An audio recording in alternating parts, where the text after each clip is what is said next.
This is the Muay Thai Plum position, or head clinch position. This is valuable to dominate your partner with strikes, with your knees, elbows, or punches, even some kicks, and to maneuver him or off balance him, even throw him. Okay, so the technique will look like this, and then we'll start to break it down. So this is your plum position, controlling of the head, a head clinch.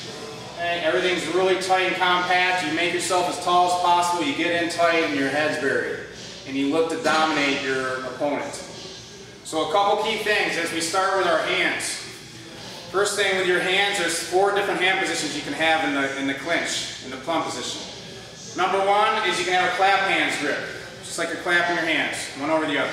Number 2 is a figure 4 position, where you have your hand on your wrist.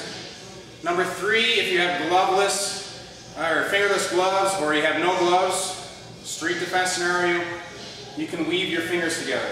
And number 4, the one that we're going to work with, we're going to have back of the hand in the palm, hand over hand. That's the more traditional way, that's what we're going to work in this particular video. So as he comes in, as you can see my hand positions, I can have number 1, a clap hands, number 2, a figure 4, 3, I can weave my fingers, and the last one, number 4, is hand over hand. Okay. So the key to this, where you're putting your hands, if you reach on the back of your head, there's a little knob, or like an acorn, in the bottom of your skull. That is where the base of your hand, or the palm of your hand, wants to be. Okay. By putting it there, it develops control, it helps you, enables you to get that head pulled down. So if I get that right position on that knob at the back of his head, it's a little bit more effective to pull his head down. This is where we want his head to be. Okay. His counter to that is try to keep his head up with a strong neck, his chin up. If I put my hands on top of his head, it's easy for him to just slide right out underneath that. If I put my hands on his neck, he just lifts his head up. It kind of defeats what we're trying to do here. So, base of the hand, palm of your hand, on that little acorn, with the other hand right over top. And that will allow you to dominate and control that head with a lot of pressure. And again, the key is to try to tuck that head down. This weakens his whole body, it disorients him a little bit, and allows you to have a little more control. So when I get this tie up on his head, my hands are together, hand over hand. If you are without a head, you bring your elbows together, you have like a little diamond between your arms. And that's ideally where his head's going to be, right in this little diamond. And that's how tight and compact that wants to be. You almost want to like cut his circulation off on his head. So if he's in here with my hand behind his head on that knob, my forearm goes right down the well of his neck, and my elbow is going to come right to his chest, right here up his sternum. So it's really tight. You can actually clinch somebody with one hand if you get the technique right. Just crank that neck over. Anytime the neck is off center line off his spine, it weakens his body. So we crank that in, elbow on his sternum. The other hand comes up, same thing, elbow on his sternum. Okay? So now we're going right down his neck, hitting that carotid artery, maybe kind of cutting off some of that blood flow. Again, helps to disorient him. So it keeps it really tight. So again, you want to get this diamond shape with your arms to develop that clinch.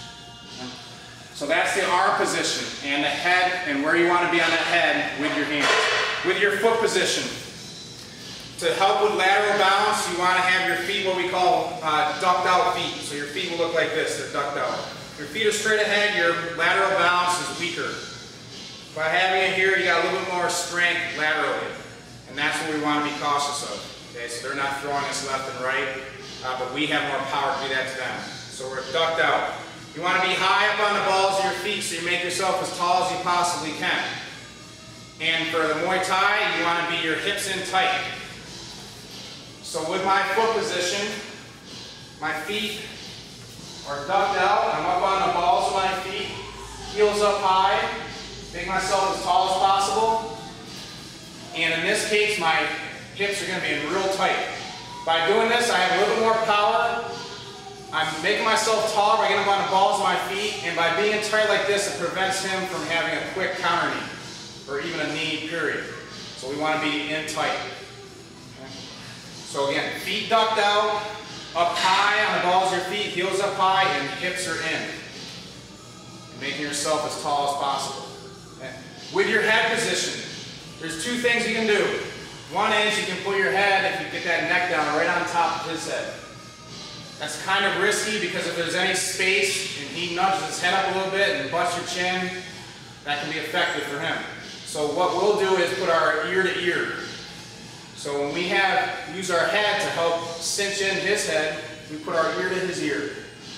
And that just kind of suffocates his head. Again, helps to disorient him, mentally break him. And this is wanting to be a dominant position, a plum position. And so again, putting it all together, we have hand over hand. Hand over hand position. Knob on the bottom of the head. Elbows are cinched in nice and tight. Hitting that carotid artery, maybe cutting some of that blood circulation off. We're up on the balls of our feet with our feet ducked out. And our hips are in tight and our head is cinched down with one ear to ear. So everything's really tight and compact. Then from here you can start to utilize all your different strikes. Punches, elbows, knees, even some sweeps, and potentially even some throws, but certainly movements that keeps them off balance. Okay? So if we see this without a partner, hand over hand, elbows tight, that little diamond is where their head goes. My head is cinched against his ear, I'm up on the balls of my feet, my heels are up high, my feet ducked out, making myself tall and strong. And those are the basics to the Muay Thai Plum.